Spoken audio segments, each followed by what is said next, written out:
Hey guys, so hopefully I don't have to end this because my little guy is not feeling very well, but in case I do, I will come back. All right, so just wanted to say that first. So we are talking about the smoking gun for credit repair. Now, normally we only talk about factual based disputes and not using templates and blah blah blah, but there's something that you really needed to check out, and you can go print it yourself. It's Cushman versus Transunion from 1997. All right, and if you are in credit repair, you definitely need to know about this. Okay, this is something, like I said, Cushman versus Transunion 1997, although it's backwards the way you guys are seeing it. But the reason this is what I call the smoking gun is very, very simply because we have congressional opinion. All right,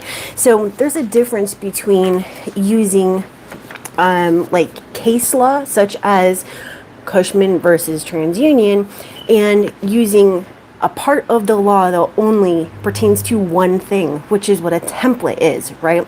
So let's just pause there for a second, right? What a template is using a section of the FCRA or FDCPA or whatever for one very, very specific thing, right? So let's use section 609, right? Because everybody loves that one. Not me, but anyways, that has to do with consumer disclosures, right? It has nothing to do with signing this and blah blah blah. It has to do with consumer disclosures. Okay, so if you go to court, here's your template, right? You sent your template in, blah blah blah.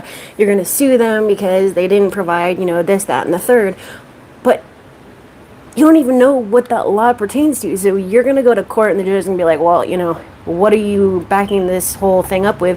And be like, oh yeah, well, I sent in this template, with 609, and it's supposed to remove my charge-offs, my collections, my foreclosures, my bankruptcy, blah blah blah. And the judge is going to tell you that you're a dumbass, right? And he's going to tell you that because he's going to say, well, this actually pertains to consumer disclosures, and it has nothing to do with your charge-off, your foreclosure, your collection, your inquiries, your bankruptcy, your judgment, your late payments, whatever else that we could possibly have, right? It only pertains to this one thing. Yet, if you had said, I sent in my dispute and I said that I'm a victim of identity theft, and I asked for a handwriting analysis because I can prove that I'm a victim of identity theft because this signature and this signature do not match, and you would have known that because blah blah blah. And as my proof to back up my case, I bring up Cushman versus TransUnion from 1997, wherein Congress actually sided with the consumer, right, instead of TransUnion, when TransUnion said that they don't have to do anything other than say, hey, creditor, is this correct? Oh, yeah, it's correct. Oh, well, no. Congress stated that once the consumer says, oh, no, I don't agree with you, that they actually have to go beyond the original source of information, meaning the creditor, to determine the accuracy of the account. And I'm going to prove it to you. Hold on. Let me find it. Okay, so once again, you can go do a Google search the same way that I found this, right? Do a Google search for Cushman versus TransUnion. Like, you literally go on your computer right now and you're going to pull up the same thing that I have, okay? Now, I have a more condensed version because I actually did this like a million years ago. So I have a printable version. I might actually put a link in the description once this becomes a video instead of live, right? So that you can go and access the printable version. So it's like 8 pages instead of like 16 or 22 or whatever. But anywho, on my page 2, I have, and once again, I don't like being live, so it's not like I can edit this or whatever, so just give me a second. Okay, so let's start from the beginning. Willful failure to reinvestigate the disputed entries in violation of section 611, 616, 617 of the FCRA, blah, blah, blah, and that's all 1681, right? So that's the first part. That's what Cushman was basically saying, that they didn't go and reinvestigate. All they did was replicate the original shit that they did, whatever they did, where they just said, oh, is this correct? And they said no, right? Okay, or yes. Anyways, so the FCRA, as you know, was was enacted because of the abuse of the credit bureaus, right? So before the 1970s, you actually had no control or say what was on your credit report. And so whatever a creditor or a collector or whatever reported, that was just it. So that is one of, well, the main reason is abuse, right? So when you are doing your disputes, when you're actually creating your disputes, you don't want to use any of this language. Like I used to make the mistake of saying, well, in Cushman versus Transunion from 1997, Congress actually stated that, blah, blah, blah. You don't want to say that. You want to take the essence of what you find on here and use it to your advantage, because the way that I explain it, yes, I'm going off on a tangent, but if you know me, that's what I do. When you're doing factual based disputes, you're not saying this, like pursuant to this and blah, blah, blah, section states. And what you're doing is you're using the elements and the language of the law, or that embody the law that you are indirectly citing. I know that's kind of a mouthful. So instead of saying the pursuant to blah, blah, blah, you are doing the same thing that you would do if you represent yourself in court, and you're not saying, that CPL section blah, blah, blah states that and in this case, The judge is going to know what you're talking about because they know the law, right? So this is the same thing, that you are stating the facts directly from your credit report, but the reason why you get the deletions is because you know that there is a law that upholds it. So while this is the smoking gun, right, while this is very powerful, you are using everything that embodies this when you are doing your disputes, because you know that there is something physically that'll back up your deletion, right? What this means is that TransUnion or Experian or Equifax, they cannot simply state that something is accurate, right? This means that they actually have to, once you say, no, you're wrong, they have to go beyond just reaching out to the creditor. And what that means, or collector, what that means is that they actually have to do what's called an independent investigation, right? And I'm going to show you where it's at. So went over the abuse part. Let's skip over that part. Okay, so this part's really important. TransUnion contends that Section 1681 did not impose on it an obligation to do any more than perform the reinvestigation it performed in this case. So, we did our job. Like, what's your problem, right? So they believe that when a consumer informs, why is this repetitive? Okay, so when a consumer informs a CRA, bureaus, whatever, that the information contained in their credit report is inaccurate, the consumer reporting agency is obliged to only confirm the accuracy of the information within the original source of information. According to TransUnion, it is never required to go beyond the original source in ascertaining whether the information is accurate. And we just spoke about that, right? This position, listen to me carefully, this position was rejected by the United States Courts of Appeals for the 5th and 7th courts, right?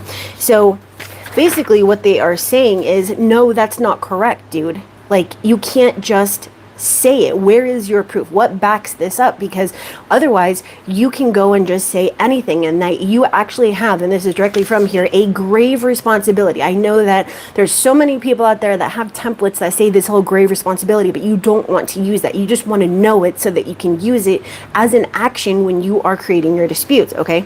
So the CRA that has been notified potentially inaccurate information in a consumer's credit report is in a very different position than the one which has no notice. So meaning that once they know that something is inaccurate, now they actually have a responsibility to act upon it. And okay, so they may initially rely on public court documents because to require otherwise would be burdensome and inefficient, obviously, right? However, such exclusive reliance may not be justified once the bureaus receive notice that the report is inaccurate, right? So in a reinvestigation of the accuracy of credit reports pursuant to Section 1681, a credit bureau must bear some responsibility for evaluating the accuracy of information obtained from subscribers, right? So the court reasoned that such a result was I just missed my place. Hold on. Such a result was only one consistent with the language of 1681, which requires that the consumer reporting agency shall within a reasonable period of, you know how that one goes.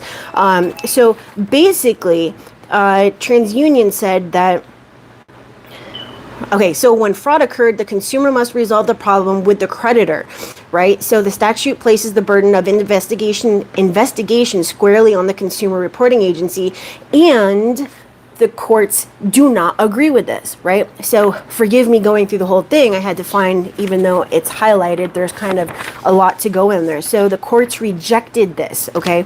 So they're saying that they have an extreme responsibility to ensure that the information reported is accurate, because remember, they obtain, maintain, and sell information, right? So they have to make sure that the information that they actually have and are selling and are obtaining is accurate, right? They can't just say that it is, and that the cost of requiring consumer reporting agencies to go beyond the original source of information as an initial matter outweigh any potential benefits of such a requirement. Thus, we can assume that absent any indication that the information is inaccurate, the statute does not mandate such an investigation. This is where factual-based disputes comes in. So if you didn't understand what I just said, because yes, I speak kind of fast sometimes, what this means is that if there's no proof, like if you get that letter from Experian that says we're not going to reinvestigate unless you have new additional information from the creditor, what this means is that you need to send a new factual dispute, right? Because it's going to prove that they have a responsibility to go further than that to ensure, using an independent investigation, that the information is accurate. And when you're using factual-based disputes, using the actual information on your credit report, you're going to be able to prove beyond any shadow of doubt that the information needs to be corrected, deleted, whatever word that you want to use there, right?